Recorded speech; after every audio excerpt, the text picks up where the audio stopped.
할렐루야. 이 시간에는 사라가 어디 있느냐라는 제목으로 오늘 주신 말씀을 함께 살펴보려고 합니다. 특별히 이 시간 주님께서 말씀을 주실 때 우리 모두에게 이 말씀의 은혜와 또 감격이 있기를 주님께 부탁을 드립니다. 믿음의 조상 아브라함의 이야기는 믿음의 후손이라고 할 수 있는 우리 신자 모두에게 참 중요한 진리들을 가져다 줍니다. 무엇보다도 이 하나님께서 그 전적인 은혜로 우리 같은 죄인들을 어떻게 구원하시는지를 알려주는 이야기이기 때문에 그렇습니다. 또한 이 구원을 얻는 믿음이 있기까지 하나님께서는 또한 어떻게 이 믿음이라고 하는 것을 우리에게 주시는가, 하나님이 우리가 그 하나님을 믿을 수 있을 때까지 하나님은 어떻게 신실하게 우리의 삶을 이끌어 가시는가를 잘 보여주는 이야기가 바로 믿음의 조상인 아브라함의 이야기입니다. 오늘 저와 여러분이 창세기 말씀을 통해 이 아브라함의 말씀을 이야기하고 있는데요. 이 시간을 통해서 우리의 믿음을 다시 한번 점검해보고 또 이 믿음을 허락하신 하나님께 감사를 드리는 그런 예배의 시간이 되기를 바랍니다. 이 오늘 말씀은 이제 계속해서 아브라함의 이 여정들 가운데서 펼쳐지는 것인데요. 바로 앞에서 이 아브라함에 있었던 일은 다음과 같습니다. 하나님께서 아브라함에게 이제 찾아오셔서 사라의 이름도 바꾸어 주시고 또 이런 아들의 아들, 그러니까 내년 이맘때에 이제 이삭이라고 하는 진짜 이 아들이 태어날 것이다 하는 약속을 주셨는데, 이때 아브라함이 이것을 듣고 이제 엎드려 웃게 되죠. 이것은 아주 기쁨으로 받아들인 태도가 아니었고 일종의 불신앙이 담겨져 있는 믿지 못하는 듯한 그런 웃음이었습니다. 아브라함의 심정이 그때 어땠는지는 우리가 성경에 기록되어 있지 않기 때문에 사실은 이제 미루어 짐작하는 것이지만 상식적으로 아브라함이 보았을 때 자신의 처지나 혹은 자신의 아내인 사라의 모습을 보면 당연히 그 아들은커녕 자녀가 이제 잉태하여서 출산을 한다는 것은 굉장히 불가능한 일이었기 때문에 아브라함은 이 소식을 듣고 그냥 웃고 맙니다. 그리고 아브라함은 대답을 했죠. 이스마엘이나 하갈을 통해 나왔던 그 이스마엘이 지금 있는데 그 이스마엘이나 잘 커서 하나님 앞에서 잘 자랐으면 좋겠습니다. 이런 대답을 했어요. 그러니까 하나님께서 아니다 하시면서 내 아내 사라를 지정하시며 사라에게서 아들 곧 그에게 낳은 이삭이 바로 내가 약속한 언약의 자손이다 말씀을 주십니다. 이때 아브라함은 이제 이 약속을 들은 다음에 이것은 이 할례라고 하는 명령 가운데 주신 말씀이었는데 아브라함이 이때 자신과 모든 집안의 남자들에게 할례를 시행을 합니다. 이것은 장차 이제 이삭을 통해서 주시는 그 아브라함의 후손들 가운데 하나님께서 주신 이 언약이 영원토록 유지가 되고 또 계속해서 그 언약의 자손들을 이어가시는, 쉽게 말하면 이 구원을 계속해서 베풀어 가실 것임을 하나님이 말씀을 주셨는데 아브라함 이것을 이제 믿는 믿음의 표시로서 할례를 시행했던 것입니다. 오늘 말씀은 이제 계속해서 그 아브라함의 웃음과 함께 이 할례를 시행한 이후에 바로 직후에 있었던 말씀인데요. 계속해서 일어난 사건들을 이제 기록을 하고 있습니다. 오늘의 본문은 배경이 있습니다. 바로 이 아브라함이 어떤 세 사람을 대접하는 일이 있었는데요. 우리 바로 같은 장의 18장 1절을 보시면 여호와께서 마므레의 상수리 나무들이 있는 곳에서 아브라함에게 나타나시니라. 날이 뜨거울 때 그가 장막문에 앉아 있다가 이렇게 기록하고 있습니다. 이제 날이 뜨거운 어느 날이었는데 하나님께서 이제 여호와께서 아브라함에게 나타나셨습니다. 그런데 하나님께서 나타나실 때 이것이 이제 아브라함의 눈에 봤을 때는 사람의 모습으로 보였던 것 같아요. 그래서 성경은 18장 2절과 3절에 이렇게 기록하고 있습니다. 눈을 들어 본즉 사람 셋이 맞은편에 서 있는지라. 이 사람 세 명이 보인 거죠. 그가 그들을 보자 곧 장막 문에서 달려나가 영접하며 몸을 땅에 굽혀 이르되 내 주여 내가 주께 은혜를 입었사오면 원하건대 종을 떠나 지나가지 마시옵고 하면서 여기서 머물다 가셔야 제 마음이 편안하겠습니다 하면서 아주 극진하게 이 세 명의 사람을 대접을 하게 됩니다. 이 본문에 보면은 아브라함은 굉장히 극진한 대접을 했던 것 같아요. 그래서 아주 고운 가루, 새 스아라고 돼 있는데 한 우리의 지금 기준으로는 한 20리터 정도 되는 그런 밀가루 같은 걸로 이제 빵도 만들고 좋은 송아지도 만들어서 요리하고, 또 이제 유제품, 이게 엉긴 젖을 가지고 이제 버터나 요구르트 같은 거겠죠. 그리고 당시에는 이제 귀한 손님이 오면 내어드리는 그런 대접인데 이런 것들을 제공하고, 또 아브라함은 그 세 사람이 식사할 때 곁에 서서 마치 하인의 모습으로 시중을 드는 그런 장면들을 기록하고 있습니다. 그래서 아주 아브라함은 이 세 사람을 극진히 대접하는 가운데 있었습니다. 이때 사람 이 세 명은 1절에서 말한 것처럼 사실은 이제 하나님께서 이제 오신 거였고, 그와 함께 이제 뒤에 내용들을 살펴보면 이 세 사람은 이제 하나님과 두 명의 천사였다는 것을 우리는 알죠. 그러나 아브라함이 이것을 눈치챘는지는 우리가 이제 알 수는 없습니다. 이제 많은 해석자들도 있지만 대부분의 이 성경을 해석하는 분들은 아브라함이 이제 이 찾아온 손님이 하나님이라는 걸 알고 이렇게 극진하게 대접한 거다라고 보기는 좀 어렵다고 그래요. 그냥 만약 하나님께서 정말 오셨다는 걸 알면은 이 정도의 대접만으로는 하지 않았겠죠. 아무튼 극진한 대접을 했는데 그래도 아마도 아브라함이 이 대접하기 직전에 있었던 그런 자신에게 주신 약속이라든지 언약을 맺었다든지, 특별히 이제 자신의 몸에다가 할례를 시행함으로써 하나님의 언약이 이제 영원토록 그 언약의 후손 가운데, 자신의 후손들 가운데 있을 거라고 하는 이 은혜를 생각했기 때문에 아마도 아브라함은 자신도 이렇게 하나님께 은혜를 받은 자로서 다른 사람에게 은혜를 베푸는 자가 된 것이 아닌가 생각이 듭니다. 그렇게 해서 이렇게 아브라함이 이제 잘 대접을 하고 있는 중에 갑자기 이 세 사람 중에 한 사람이 이야기를 합니다. 9절에 보시면 그들이 아브라함에게 이르되 내 아내 사라가 어디 있느냐 이렇게 대답을 하죠. 이제 질문을 하고 아브라함이 이제 장막에 있나이다 대답을 하게 됩니다. 내 아내 사라가 어디 있느냐, 갑자기 사라를 찾아요. 이것은 아주 이 사람들이 그냥 평범한 지나가는 나그네가 이제 아니라는 것을 보여주는 장면이죠. 그리고 사라가 어디 있냐 이 질문은 단순히 이제 이 아브라함의 아내가 궁금해서 어디 있는지 물어본 것이 아니라 오히려 이 아브라함과의 대화를 통해서 더 핵심적인 그 주제로 이끌어가기 위한 어떤 말이었던 것 같습니다. 어찌 보면은 이제 장막 뒤에서 사라가 있는 것을 알고 사라에게 들으라고 지금 장막 뒤에서 있는 이 사라를 주목시키는 말이었던 것 같아요. 그리고 나서 10절에 보니까 내년 이맘때 내 아내 사라에게 아들이 있으리라라고 이야기를 합니다. 그러니까 이 세 사람은 그냥 평범한 사람이 아니었죠. 하나님이셨고 또 하나님의 뜻을 이렇게 분명하게 이야기를 했습니다. 그런데 사라가 이 말 듣고 뒤에서 이제 비웃게 되죠. 우리말에도 부창부수란 말이 있는데 아브라함이 바로 직전에 내년 이맘때 아들 이삭을 줄 테다 하니까 아브라함도 엎드려서 속으로는 웃었습니다. 근데 사라도 똑같이 그 장막 뒤에서 이걸 소리를 듣고 이제 마음으로 이제 웃게 되죠. 왜냐하니까 이 사라가 생각하기에도 아브라함과 마찬가지겠죠. 이미 아브라함과 사라의 지금 나이는 이제 각각 이제 곧 있으면 100세 또 90세가 되는 이제 완전 노인의 모습이고, 심지어 사라에게서는 이제 아이를 가질 수 있는 그런 이 의학적인 조건인 생리도 끊어진 상황이죠. 그래서 이미 사라는 폐경이 된 여성이 되었고 또 두 사람 다 이미 나이가 많은 노인이기에 사라는 아들이 나에게서 태어난다고 하는 이야기가 그냥 허무맹랑한 것으로 들렸을 것 같아요. 그래서 어찌 보면 사라가 장막 뒤에서 이 이야기를 들었을 때 웃었지만, 이것은 이제 불신앙의 의미로서 웃었지만 어찌 보면은 정상적인 반응이라고 할 수가 있겠죠.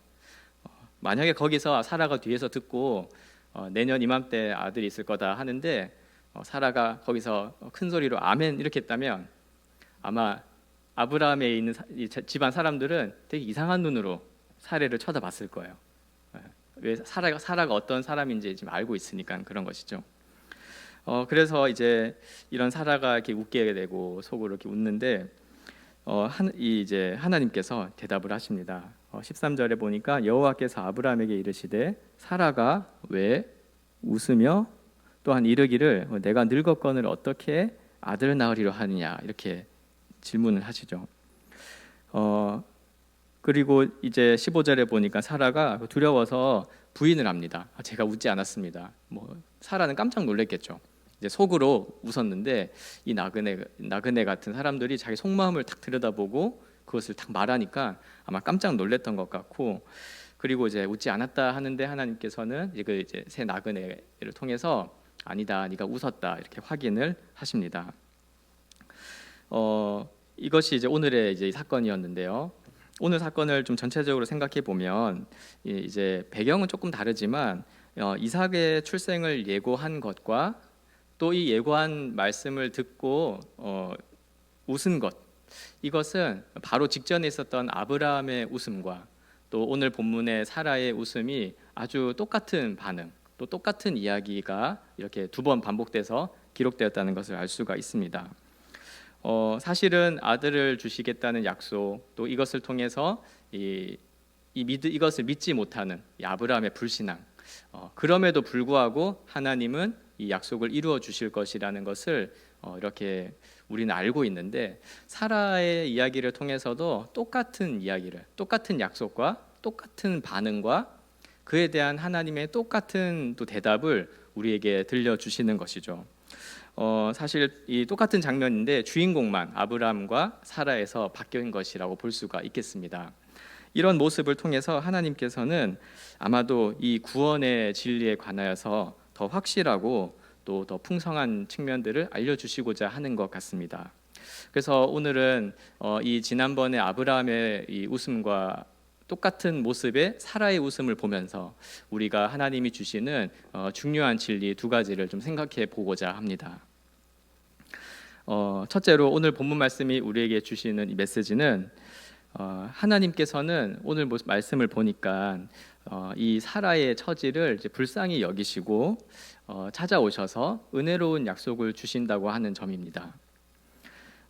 하나님께서 이제 내년 이맘때 아들이 있으리라 하셨을 때 사라가 웃으면서 속으로 이야기를 하죠. 나는 늙었고 또 내 주인 아브라함도 늙었고 나는 이미 폐경이 되었고, 그래서 이 노년에 나에게 무슨 그런 즐거움이 있겠느냐 이런 대답을 하죠.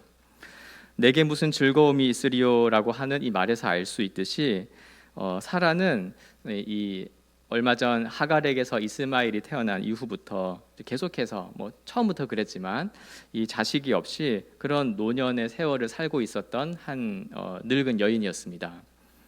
오늘날에도 자식을 낳았을 때 이런저런 이야기들을 나오는데, 고대 사회로 갈수록 훨씬 더 이 여인에게는 자녀가 있는 것, 특별히 그 대를 이어갈 아들이 있는 것은 굉장히 그 당시에는 여인에게는 영광과도 연결돼 있죠.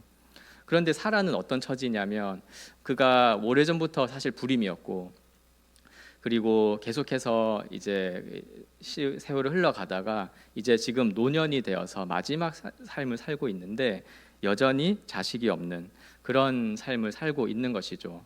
물론 주인 아브라함의 이제 부인이지만, 아내이지만, 그러나 고대 사회의 문화를 생각했을 때 이 사라의 처지는 굉장히 아주 비참하고 또 불쌍한 그런 삶을 살고 있었던 것이죠.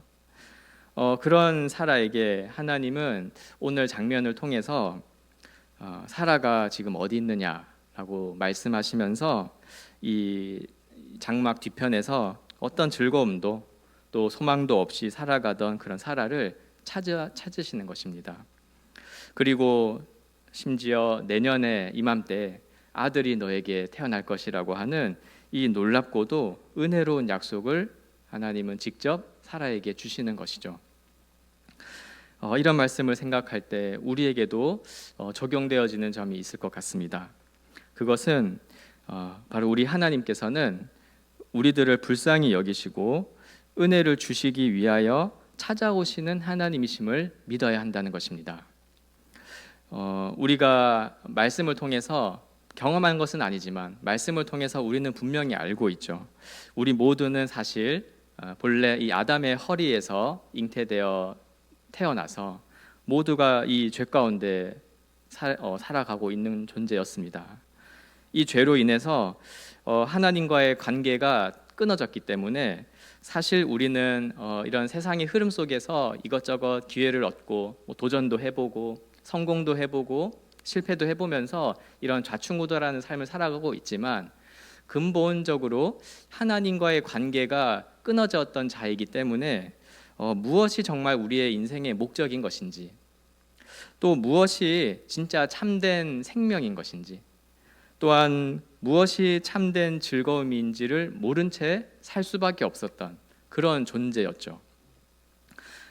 그러나 하나님께서는 이 장막 뒤편에서 그냥 비참하게 살아가는 사라를 찾아오신 것처럼 예수 그리스도를 통하여 그 십자가 복음을 통하여서 우리들을 찾아오시고 우리들이 어디 있느냐 물으시면서 다시 하나님과의 관계를 회복시키고 다시 생명을 얻게 하고 정말 인생의 목적과 즐거움을 분명하게 깨달을 수 있도록 예수 그리스도의 복음을 들려주시고 그 은혜로운 약속을 들려주셔서 우리에게 구원을 베푸시고 구원의 영광스러움에 참여시켜 주신 것입니다. 그렇기 때문에 우리는 이러한 하나님의 찾아오시는 이 은혜를 날마다 붙잡고 우리의 모든 소망과 또 기쁨을 여기에 두어야만 하는 것입니다. 오늘 말씀을 생각하면서 우리가 혹시 어떤 상황에 처해 있든지 간에 혹여나 어떤 두려움과 염려나 어려운 상황들이 있어 할지라도 또 이 노년의 사라의 모습처럼 이제 더 이상 즐거움을 기대할 수가 없고 어떠한 비참한 그 상황 속에서 그저 하루하루를 살아가는 모습이 우리에게 있다면 다시 말씀을 생각하시며 하나님께서 우리를 찾아오셨고 이 그리스도를 통하여서 그 십자가의 복음을 통하여서 우리에게 찾아오셨으며 또 우리에게 우리를 찾으시고 어디 있느냐 찾으시고 또 그 우리 하나님께 나아오도록 하나님 지금도 요청하고 계시다는 것을 우리가 기억하기를 바랍니다. 두 번째로 생각할 점은 하나님께서는 그런 사라에게 찾아오셔서 이런 놀라운 은혜의 약속을 주셨을 때 이 사라가 그것을 믿지 못하고 이제 속으로 웃고 말입니다. 그러나 하나님은 그 사라의 부정적인 웃음에도 불구하고 은혜의 약속을 여전히 베푸시는 분이시라는 사실입니다. 사라는 하나님의 그 약속을 듣고 이렇게 웃었을 때 자신의 인간적인 처지를 많이 생각했던 것 같아요. 그런 걸 생각해 보면 하나님이 주시는 그 약속이라고 하는 것이 생명의 잉태, 출산과 관련돼 있기 때문에 그게 아무리 크거나 영광스러울다 할지라도 크면 클수록 또 좋은 소식일수록 자신의 처지를 생각해 봤을 때는 더 비참한 것이죠.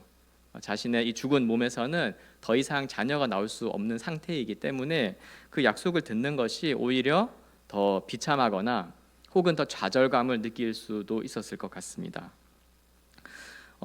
이러한 사라의 반응을 생각해 보면 사라는 그저 한편으로는 노쇠한 몸, 또 이미 이제 생리가 끊어진 그런 몸의 죽은 상태뿐만이 아니라 사라에게는 이 믿음이 없어서 그의 마음마저도 어떤 죽은 상태와도 같은 것은 아닌지 보여줍니다. 그렇기 때문에 사라의 그 웃음 속에서는 무기력함이라든지 그런 내 삶에 대한 또 하나님의 약속에 대한 좌절감까지도 느껴지는 것입니다.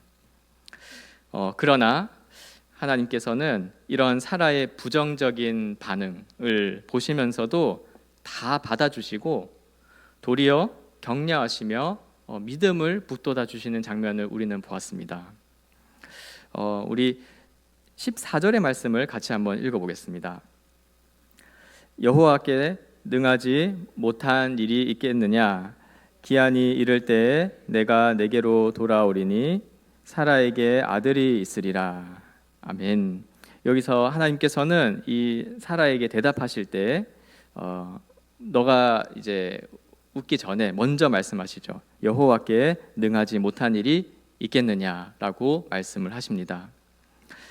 사라의 이런 변명이나 웃지 않았다는 변명에도 불구하고 하나님께서는 자신의 전능하심을 말씀하시며 오히려 이 아들을 주신다고 하는 이 약속을 이루어서 반드시 사라에게 진정한 웃음을 가져다 주실 분임을 분명히 하고 계시는 것입니다. 이것을 우리에게 적용할 때 우리는 이러한 생각을 해볼 수가 있겠습니다. 하나님은 눈에 보이는 그런 현실들 속에 갇혀 있는 그런 우리의 생각과 또 그런 우리의 연약한 믿음에도 불구하고 능하지 못한 일이 없으신 전능하신 하나님이심을 믿어야 한다는 것입니다. 분명한 진리는 이것입니다. 우리는 불가능하죠. 우리가 무언가를 하는 것은 마치 그 사라에게서 자식이 태어나는 것 같이 불가능한 일입니다. 그러나 하나님께서는 끊임없이 그 상황을 아시면서도 어떻게 하시냐니까 약속을 주시고 말씀을 주시고 또 그 언약을 통해서 그 말씀을 이제 확정하게 되는 그러한 일들을 계속 보여주셔서 그렇다. 너희는 불가능하다. 그렇기 때문에 내가 온 것이고 이 언약을 통해 맺은 이 내가 바로 이 언약을 이룸으로써 모든 것을 가능하게 할 것이다라고 계속해서 말씀해 주시는 것이죠. 왜 이것을 계속 말씀하실까요? 그것은 아브라함이든 사라든 이 하나님에 대하여 하나님의 그 약속에 대하여 믿지 못하는 상황이 계속 벌어지고 있는데도 불구하고 이 말씀을 계속 주셔서 결국은 하나님을 믿도록 또 하나님이 주신 그 언약이 하나님께서 반드시 이루어 주실 것을 믿도록 하나님은 요구하시는 것입니다.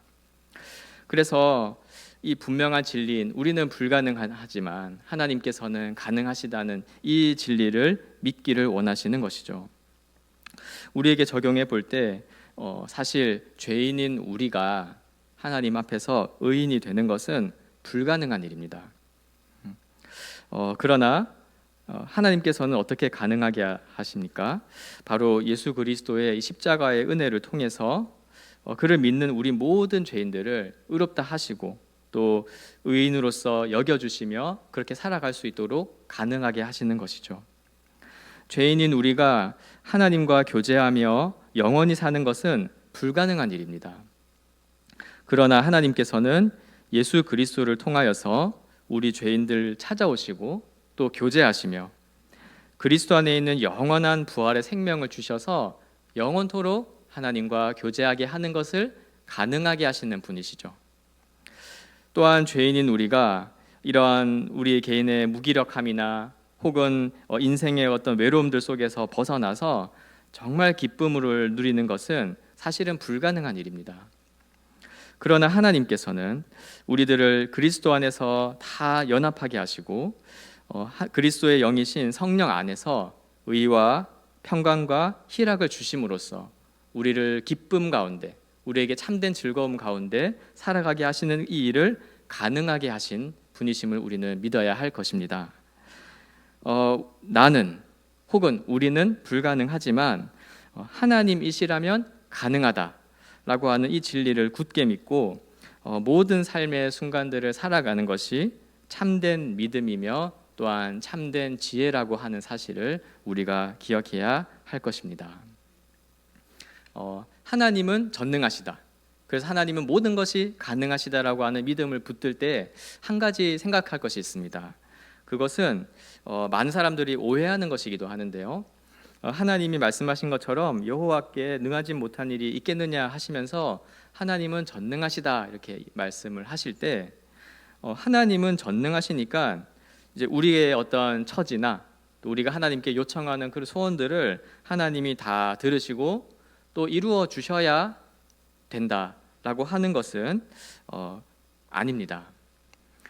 우리가 진정으로 하나님이 전능하시며 능치 못한 일이 없으시다는 것을 정말 믿는다면 우리는 어떻게 생각해야 하냐면 하나님은 사실 우리가 지금 필요로 한 어떤 현실적인 필요와 또 우리가 지금 현재 수준에서 생각하고 있는 우리의 지각을 훨씬 뛰어넘어서는 것들, 그래서 정말로 이 하나님의 영광을 위한 큰 일들을 그 마음 가운데 계획하고 계시며 지금도 우리의 이 지각과 또 우리의 어떠한 감각을 더 뛰어넘으신 그 속에서 하나님께서는 자신의 계획과 뜻을 신실하게 이루어 가고 계신다는 것을 믿고 그 하나님의 인격과 사역에 우리의 모든 신뢰를 두어야 하는 것이 바로 하나님이 전능하시다라고 하는 것을 믿는 참된 믿음이라고 할 수가 있겠습니다.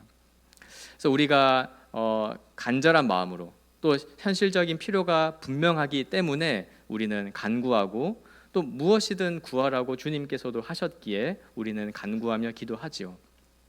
그러나 한편으로 하나님께서는 우리의 기도를 들으시고 응답하실 때에는 우리가 요구한 대로 이루셔서가 아니라 하나님께서 뜻하신 바 그 하나님의 영광을 위한 또 우리의 참된 복된 것을 위해서 하나님은 더 큰 계획을 품고 계시고 또 이루어가고 계시다고 하는 이 신뢰를 바탕으로 우리가 간구해야 할 것이고 또 그렇게 하나님께서 가장 선하신 뜻으로 인도해 주고 계시다는 것을 믿어야 할 것입니다.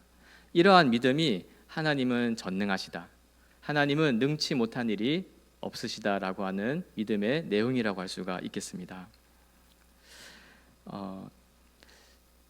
조금 더 이 시간이 있어서 한 가지 더 묵상을 좀 더 해보려고 합니다.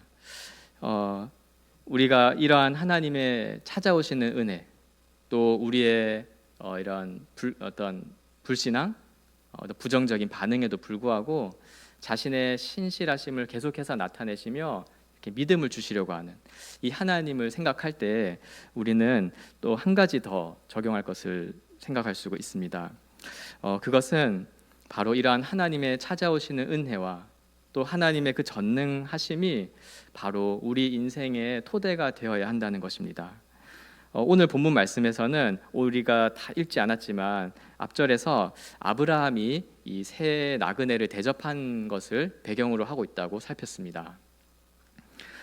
사실 아브라함의 이 세 사람을 대접하는 모습을 생각해 보면 이 나그네 3명을 대접하는데 보통 수준을 좀 넘어서는 그런 극진한 섬김이라고 해요.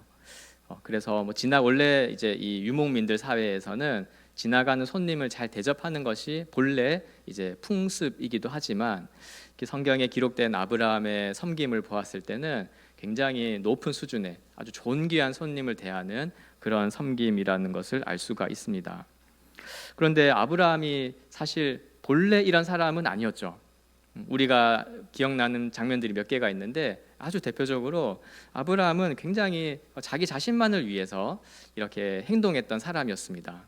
그래서 자기 목숨을 유지하기 위해서 아내를 누이라 속이기도 하고, 그래서 이 애굽 땅에 그 바로 왕에게 아내가 이제 그 궁에 들어가는 것을 그냥 이렇게 허용하면서도 원래 아브라함은 굉장히 자기 자신의 안위 또 자신의 미래를 생각했던 그런 사람이었죠. 그러나 아브라함이 오늘 보여준 모습은 너무 다른 모습이었습니다. 그렇게 이기적이고 어떤 자신의 삶을 위해서만 살아가던 자가 정말 모든 것을 내어서 극진히 나그네를 대접하는 이런 모습으로 변화된 것입니다. 이러한 변화의 배경에는 바로 하나님의 은혜와 또 그 전능하신 하나님을 믿는 믿음에 근거한 것이라고 볼 수가 있겠습니다.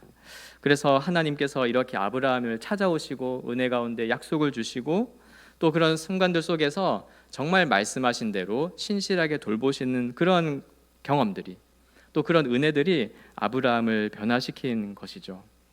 그래서 그는 어쩌면 부지 중에 천사를 또 그런 하나님을 영접하는 그런 영광스러운 모습을 또 보여준 것입니다. 우리도 마찬가지겠죠.